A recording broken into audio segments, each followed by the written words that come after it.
então, dando sequência, vamos começar a falar diretamente sobre o óxido de zinco eugenol. Aqui uma imagem em que a gente consegue visualizar a restauração temporária de óxido de zinco eugenol na face palatina dos elementos 21, 11 e 12. A indicação do óxido de zinco eugenol: adequação do meio, base de cavidades para amálgama, casos de sintomatologia dolorosa, restaurações provisórias e cimentação provisória e definitiva. Adequação do meio para remoção de todas as cáries e restauração primeiro com óxido de zinco eugenol, fazendo com que a gente, com a eliminação das cáries da cavidade oral, consiga restabelecer o correto pH da cavidade oral e minimizando a possibilidade de progressão dessas cáries. Base de cavidades para amálgama, como a gente viu em situações em que a gente tem uma cavidade média a rasa, e aí a gente pode usar como base para as restaurações. Cavidades bastante profundas também, desde que antes a gente utilize um material para forramento, como por exemplo cimento de hidróxido de cálcio. Casos de sintomatologia dolorosa, porque o eugenol, do óxido de zinco eugenol, ele tem propriedades sedativas. Restaurações provisórias, então a gente utiliza ele em restaurações provisórias porque ele não tem uma resistência mecânica adequada para durar por muito tempo. E ele pode ser usado também para cimentação provisória e definitiva de peças protéticas. Então, as propriedades dele: ele permite um bom selamento marginal, ele tem ação terapêutica sobre a polpa, baixa solubilidade nos fluidos orais, baixa resistência mecânica, ele é um ótimo isolante térmico, é bactericida e bacteriostático, mas não pode ser usado sob restaurações adesivas. Então, permitindo um bom selamento marginal, ele tem uma boa interface dente-restauração, permite que não haja um gap, um espaço entre o dente e a restauração.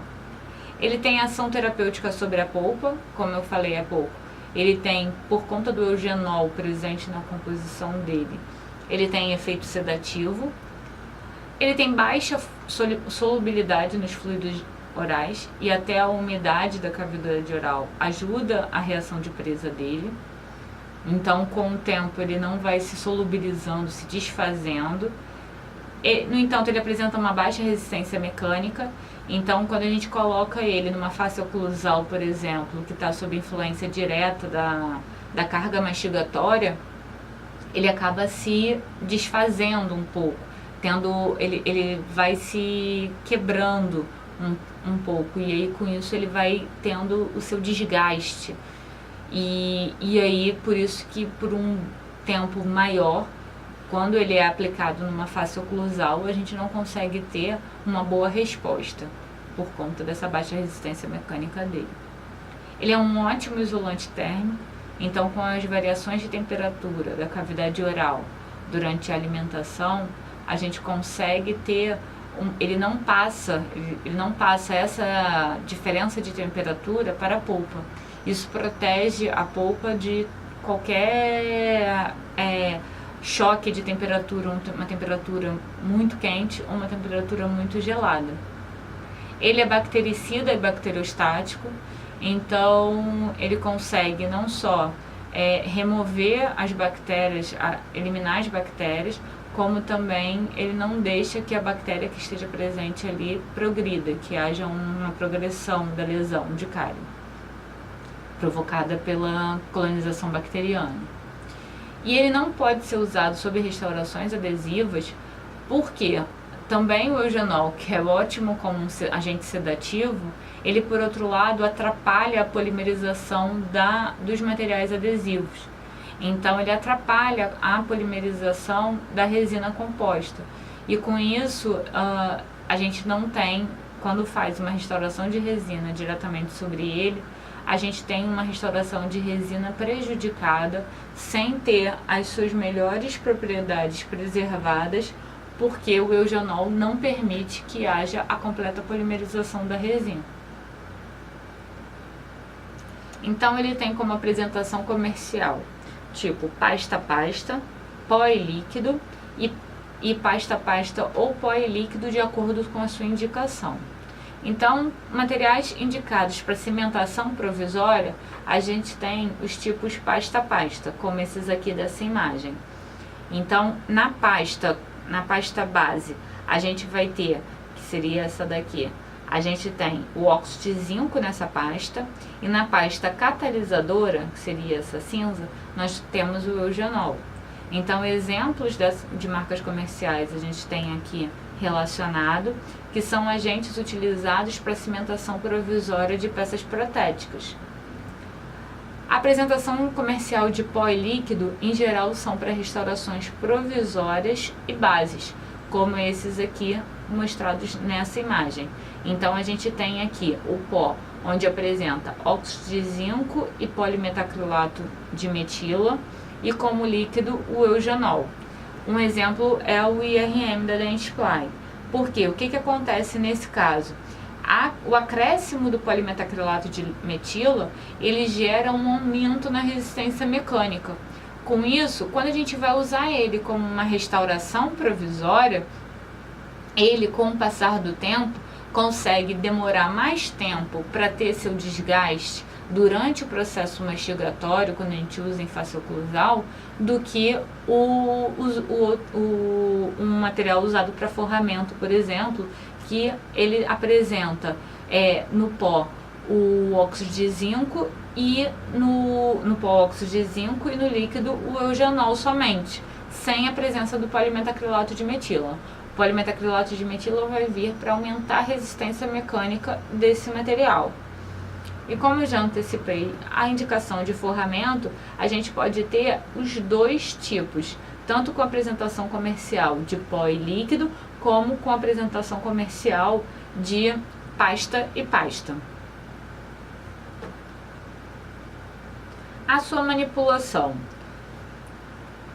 O pó é adicionado ao líquido até que haja rigidez, então a gente pode visualizar a separação do pó e do líquido, e o pó vai sendo incorporado aos poucos ao líquido até que a gente obtenha uma consistência denominada de massa de vidraceiro. É uma consistência onde o resultado final ele não gruda mais na placa, ele consegue ser completamente descolado da placa e consegue ter uma consistência de um material restaurador para ser inserido na cavidade. Esse é o tipo de manipulação focado no material que é utilizado como restauração temporária ou como base. Materiais para cimentação, óxido de zinco e eugenol, para cimentação e para forramento, tem uma consistência mais fluida.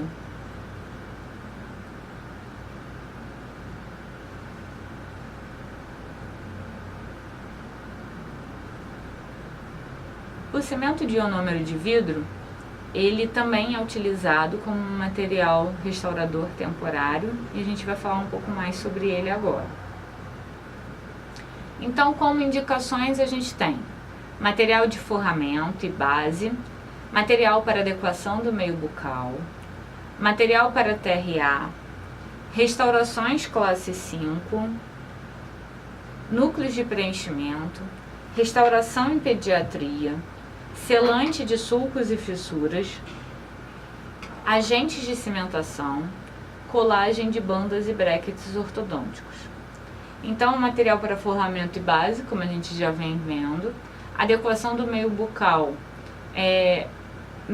assim como eu falei no cimento de óxido de zinco e eugenol, para a gente remover todas as lesões de cárie e permitir um meio mais adequado, com pH mais adequado, para minimizar a progressão da cárie que ainda tem na cavidade oral.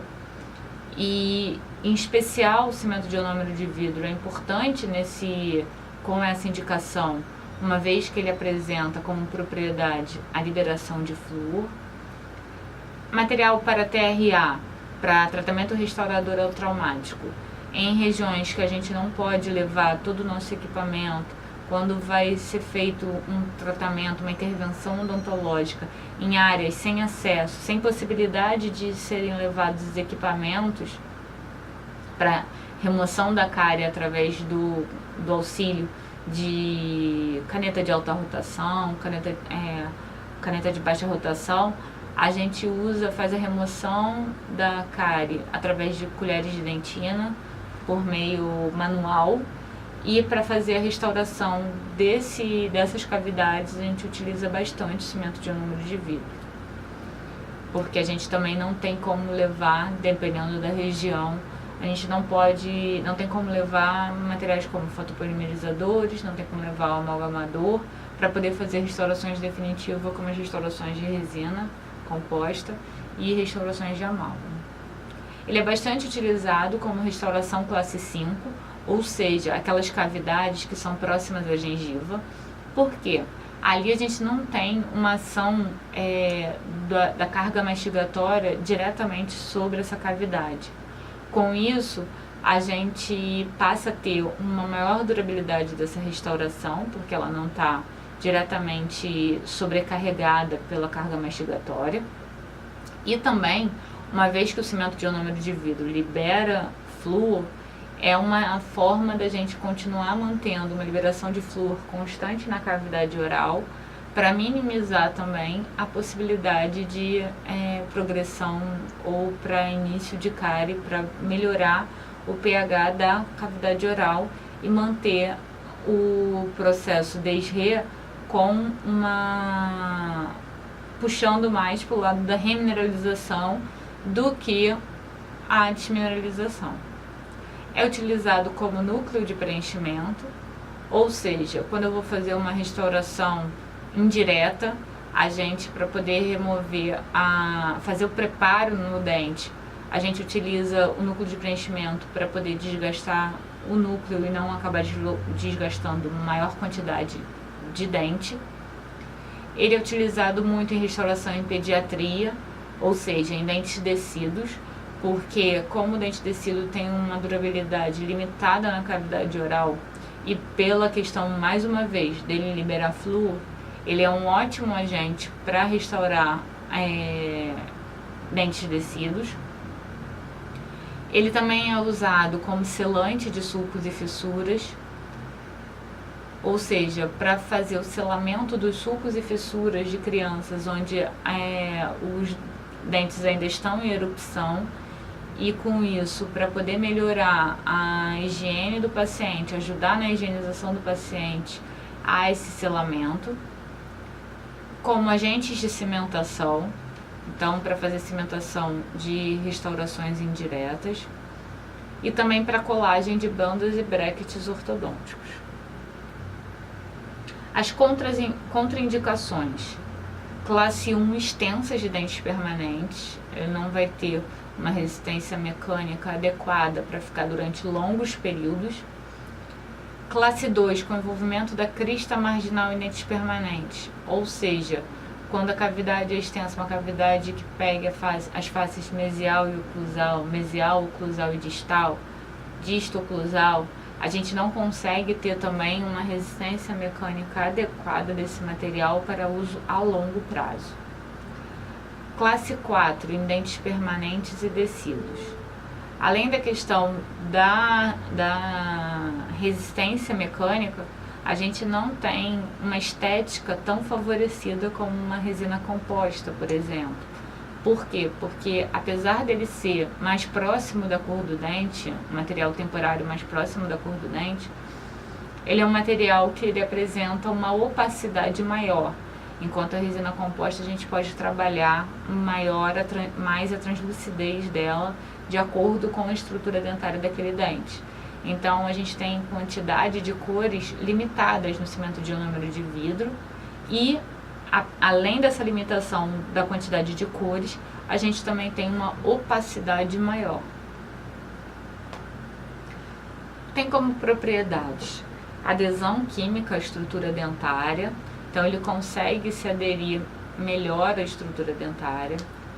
Ele apresenta uma baixa resistência mecânica, então aquilo que a gente falou, para cavidades classe 1 extensas, cavidades que peguem a face oclusal dos dentes, ele não consegue ter uma durabilidade tão grande na cavidade oral, assim como classe 2.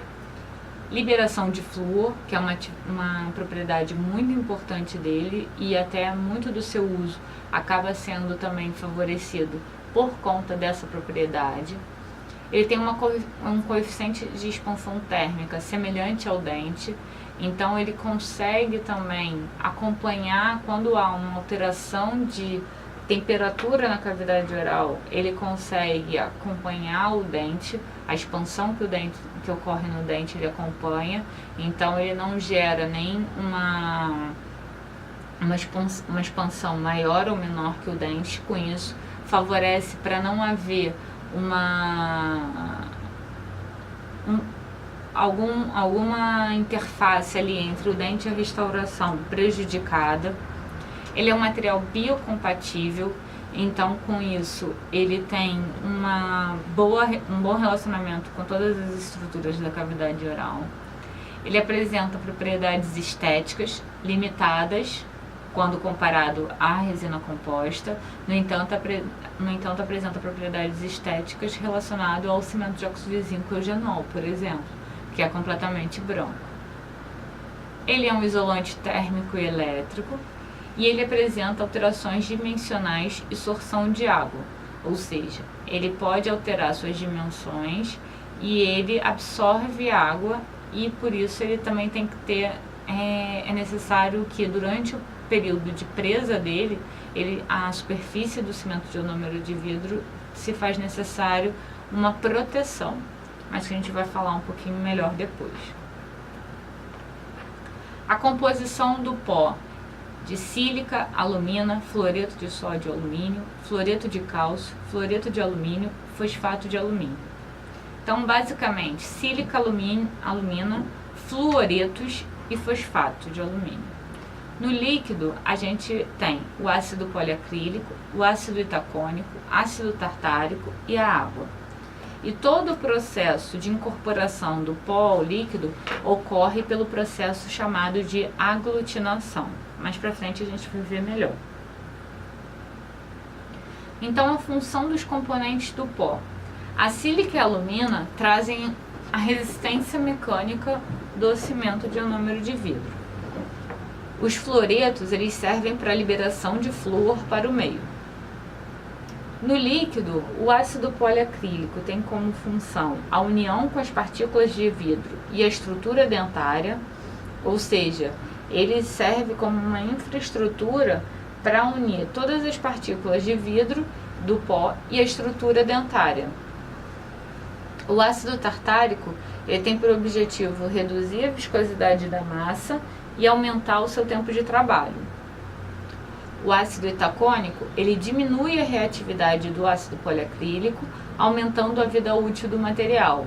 Ou seja, sem o ácido itacônico, a durabilidade do material seria muito menor, porque o ácido poliacrílico, ele acabaria por reagir dentro do frasco do líquido, e com isso a gente teria uma vida útil dele menor, do líquido menor. E a água, ela é responsável pela ionização do ácido poliacrílico. Então, pela presença da água junto ao ácido poliacrílico no líquido, ele geraria o início da sua reação. E aí o ácido itacônico vem para reduzir essa reatividade do ácido poliacrílico e aumentar a vida útil desse material. A reação de presa do cimento de ionômero de vidro, ela é através de uma reação ácido-base. Então, no primeiro estágio, a gente tem a formação de um gel de policarboxilato de cálcio, e aí quando a gente tem essa adesão inicial do material à estrutura dentária nos primeiros 5 minutos. No segundo estágio, a gente tem a formação do gel de policarboxilato de alumínio, e aí a adesão final nas próximas 24 horas. E essa é uma reação exotérmica, ou seja, libera calor para o meio. O cimento de ionômero de vidro, ele tem a capacidade de ter a propriedade de embebição e contaminação da cavidade oral.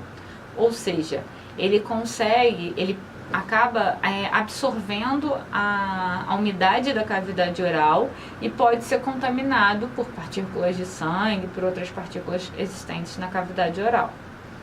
E aí, para que isso seja minimizado, a gente faz a proteção de sua superfície, seja com vaselina sólida, seja com verniz forrador de cavidades, seja com agentes adesivos.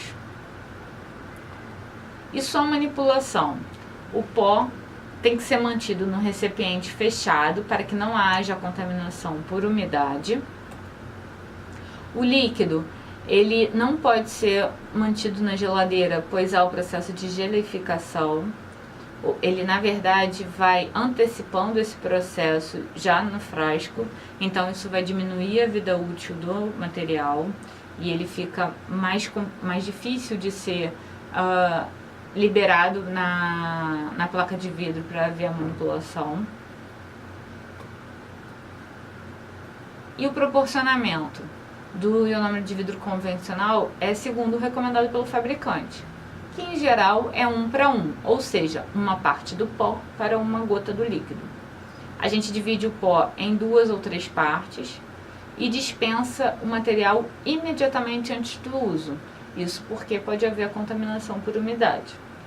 A sua manipulação acontece através da incorporação do pó por incrementos. A espatulação se dá por aglutinação por 30 a 40 segundos. A gente faz essa espatulação em pequena área da placa de vidro e tem por tempo de trabalho 2 a 3 minutos e tempo de presa de 4 a 6 minutos. Então aqui é a imagem do frasco do pó de ionômero de vidro. A gente faz a homogeneização, antes de mais nada, desse pó e faz a separação com a colher medida da quantidade de pó desejada. O líquido, já ali com o pó separado. O frasco deve ser sempre mantido na vertical, num ângulo de 90 graus com a placa, para que não haja incorporação de bolhas nessa gota. E com isso a gente tem a perda do material. E aqui dá para ver o pó e a gota separadas para manipulação. A gente divide o pó em dois incrementos. O primeiro incremento ele é levado até a gota do líquido e o processo de espatulação vai sendo feito por aglutinação. Com a incorporação da segunda parte do pó, a gente acaba obtendo essa consistência de material. As consistências para inserção na cavidade, o correto seria essa consistência, onde a gente ainda tem uma consistência de fio e o material está com um aspecto brilhante. A consistência errada seria uma consistência em que a gente já há um material gelatinoso e quebradiço e com menor brilho, mais opaco. Então aqui uma foto de como fica o material após a aplicação numa cavidade. A gente pode classificar o cimento de ionômero de vidro segundo sua composição em convencional, anidro, reforçado por partículas metálicas ou cermet, modificados por monômeros resinosos, resinas modificadas por poliácidos, compômeros, ou por sua indicação, tipo 1 para cimentação, tipo 2 para restauração, A para baixos esforços mastigatórios, B para esforços mastigatórios mais intensos, ou tipo 3, selante, base, forro. E aqui a gente termina a segunda parte da aula.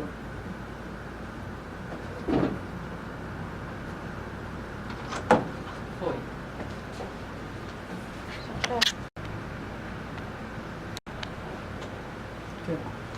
Ah, tá. Ô, Mariana, deixa eu ver teu negócio. Eu posso... Até você sair, tá?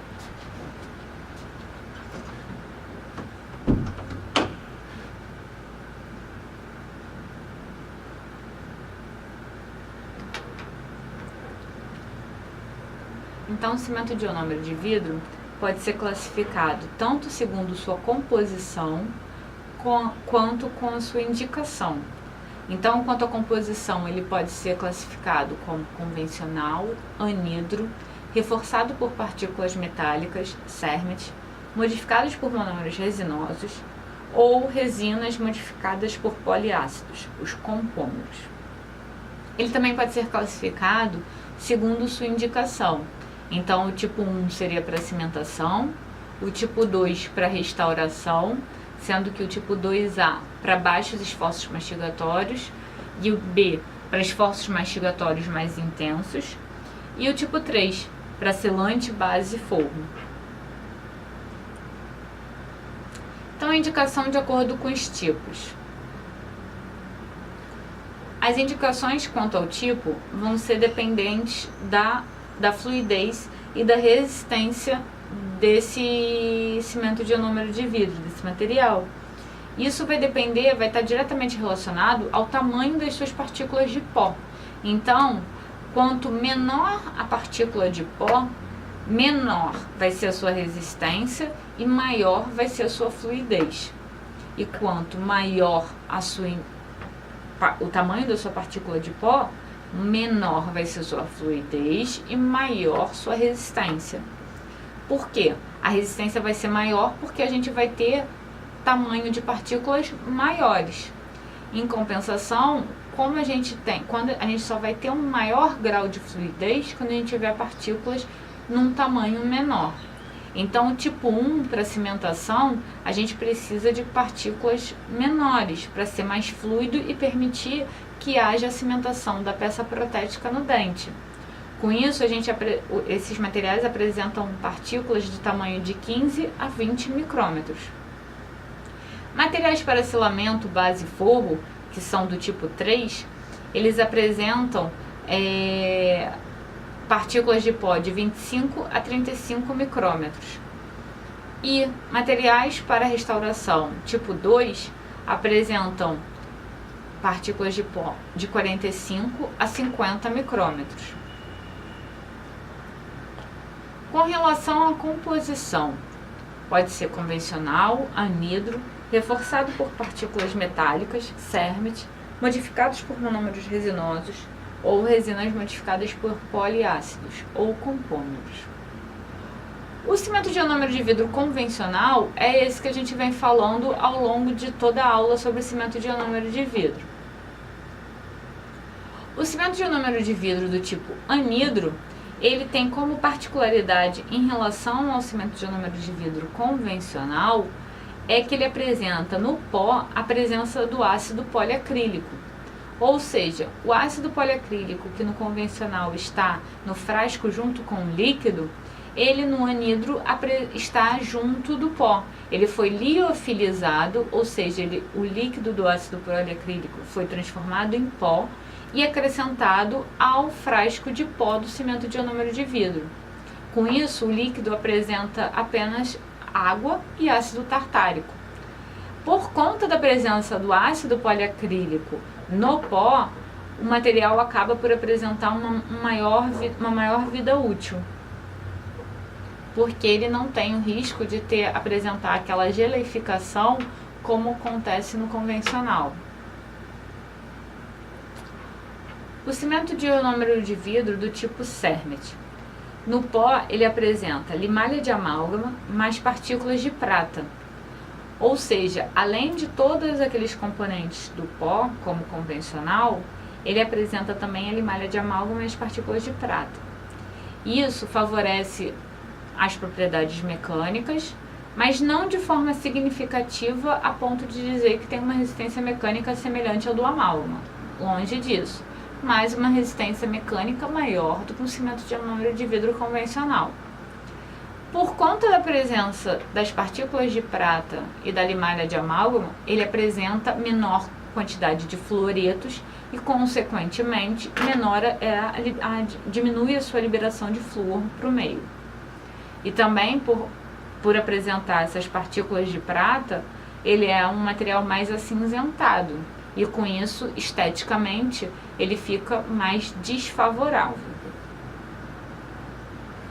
O cimento de ionômero de vidro resinoso, ele tem a presença de componentes resinosos e a reação dele não é só ácido-base, é ácido-base mais fotoativação. Ele precisa do fotopolimerizador, do fotoativador, para poder terminar de haver o processo de polimerização desse material. Ele apresenta melhores propriedades mecânicas frente ao cimento de ionômero de vidro convencional.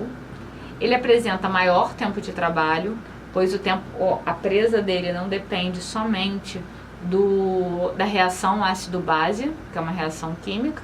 Ele precisa da reação por fotoativação, ele precisa da ação da luz para poder terminar de polimerizar. Então, por isso, dá mais tempo de trabalho para a manipulação. Ele apresenta maior resistência à embebição, então ele não sofre a influência da umidade como ocorre com o cimento de ionômero de vidro convencional. A presença desses agentes resinosos, desses componentes resinosos, leva ele a apresentar maior resistência também à embebição. E ele apresenta melhor estética. Ele é um material que apresenta maior translucidez do que o convencional. Materiais do tipo compômero. Ele tem a presença de componentes ionoméricos numa matriz resinosa. Então, ele é, na verdade, um ionômero de vidro inserido numa resina. Então, ele tem uma reação por fotoativação mais proeminente do que uma reação ácido-base gerada pelos componentes ionoméricos. Então, pela presença em maior prevalência dos materiais resinosos, ele apresenta uma liberação de flúor para a cavidade menor e o flúor que ele libera, ele acaba liberando por menos tempo do que o cimento de ionômero de vidro convencional. Ele apresenta uma estética ainda melhor, uma vez que ele apresenta mais componentes resinosos. E ele tem um comportamento mais próximo às resinas compostas do que ao cimento de ionômero de vidro. Então, para tentar visualizar melhor o ionômero de vidro modificado por resina e as resinas poliácido modificadas ou compômeros, para a gente poder entender melhor, a gente pode ver que o ionômero de vidro modificado por resina, ele está mais próximo do ionômero de vidro convencional do que da resina composta. E as resinas poliácido modificadas ou compômero estão mais próximas de uma resina composta do que do ionômero de vidro convencional. Tanto em relação à estética, como resistência mecânica e propriedades de maneira geral, como liberação de flúor. Então, como considerações finais, a gente pode ter que, mesmo sendo considerados materiais para restaurações provisórias, na saúde pública, onde a gente tem um alto índice de cárie, ambos cimentos são altamente versáteis e são valorizados quanto à sua capacidade sedativa, no caso do óxido de zinco e eugenol, e da liberação de fluoretos, como o cimento de ionômero de vidro. As referências bibliográficas utilizadas nessa aula, a gente pode visualizar aqui. São predominantemente livros voltados para materiais dentários, saúde coletiva e também fundamentos voltados para TSB e ASB. E muito obrigada!